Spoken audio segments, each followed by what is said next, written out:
Terima kasih ya Allah kerana menggerakkan hatiku untuk berada di majlis ilmu. Ini salah satu daripada nikmat rezeki. Ya. Lepas tu kadang-kadang akhir-akhir ni barulah kita mula faham rezeki itu luas rupa-rupanya.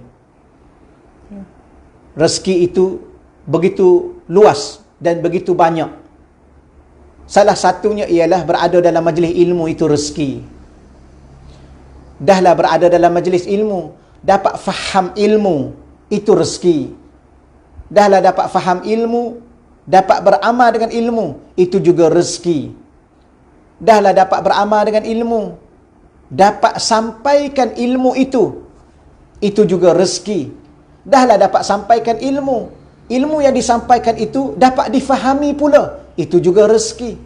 Ilmu yang disampaikan itu dapat difahami, bahkan yang kita sampaikan itu pula kepada ahli keluarga kita, itu juga rezeki. Bahkan setelah didapati ilmu itu oleh ahli keluarga kita, yang disampaikan oleh kita, ahli keluarga kita itu dapat beramal, itu juga rezeki.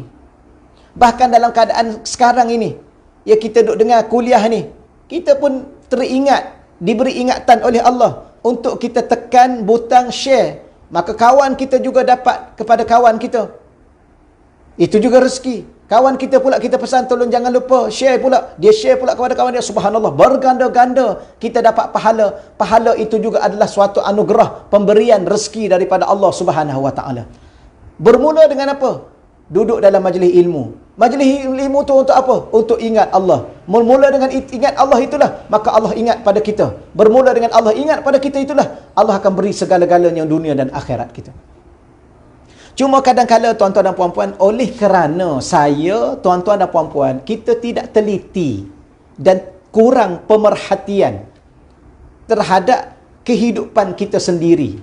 Dan bahkan kadang-kadang kita banyak terlepas pandang dengan apa yang telah Allah berikan kepada kita, yang telah Allah kurniakan kepada kita.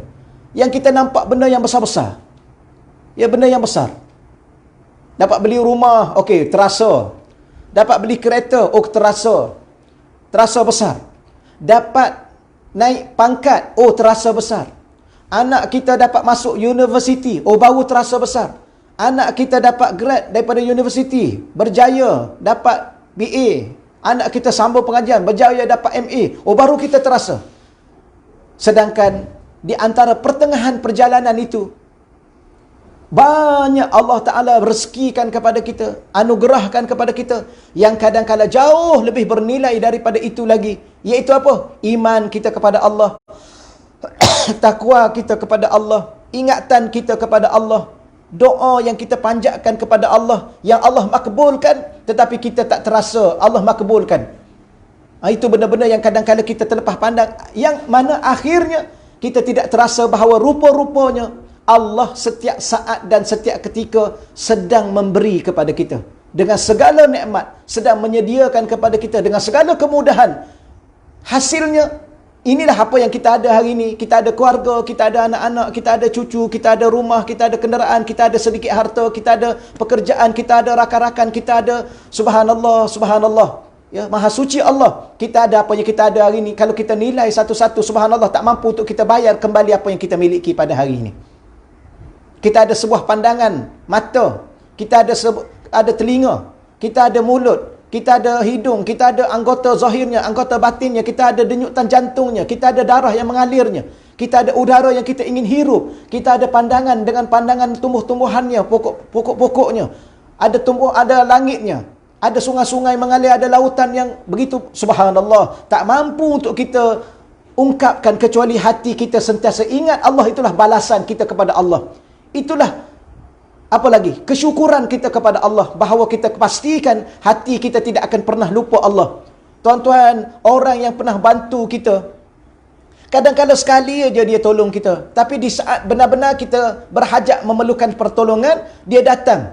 Kita akan ingat sepanjang umur kita, sepanjang hayat kita. Walaupun sekali dia bantu kita, Allah ni dia bantu kita untuk kita hidup setiap saat, setiap waktu, setiap ketika, sehingga kita sendiri tak mampu nak hitung berapa banyak kita menarik nafas dan menghembus nafas. Kita sendiri tak mampu nak hitung berapa banyak kita berkelip. Kita sendiri tak mampu nak hitung berapa banyak dah langkah yang kita berjalan dengan kaki yang diberikan oleh Allah, dengan izin Allah, Kerana berapa ramai orang yang masih ada kaki sudah tidak mampu bergerak dan mampu berjalan. Inilah cerita yang sedang kita cerita. Cuma kadang-kadang bila mana kita baca kitab, dia nampak macam formal. Ya, nampak macam serius, nampak macam ini pun boleh baca ustaz. Tapi sebenarnya inilah kuncinya, yang mana kehidupan kita ni barulah kita akan nampak dengan mata kita. Mata ni ada dua, satu mata kepala kita yang ni, satu lagi mata hati kita. Kita nampak subhanallah, betapa apa yang kita sedang lalui ini seluruhnya dari Allah. Seluruhnya dari kurniaan Allah. Segala-galanya dari pemberian Allah. Segala-galanya atas kehendak dan izin Allah. Maka kalau inilah keadaan sebenarnya, kenapa kita lupa Allah? Maka tak akan mungkin kita lupa Tuhan yang begini pemurah, Tuhan yang begini penyayang, Tuhan yang begini segala-galanya menyusun untuk hidup saya dengan tuan-tuan. Tak akan sekali-kali kita lupa. Tapi kenapa kita lupa? Itu adalah salah satu daripada perangai buruk kita. Ya, kalau dalam bahasa Arab disebut qalilul adab. Kalau terjemah literal ialah sedikit adab. Tapi setengah-setengah ustaz kita diterjemah buruk adab, jahat adab kita dengan Allah. Allah ingat kita, Allah tak pernah lupa kita, Allah sentiasa menyayangi kita, Allah sentiasa memberi kepada kita, tapi kita sentiasa lupa Allah. Ini dipanggil jahat sangat adab kita, akhlak kita dengan Allah Subhanahu wa taala. Ni benda-benda begini subhanallah, jangan pernah sekali-kali kita lupa.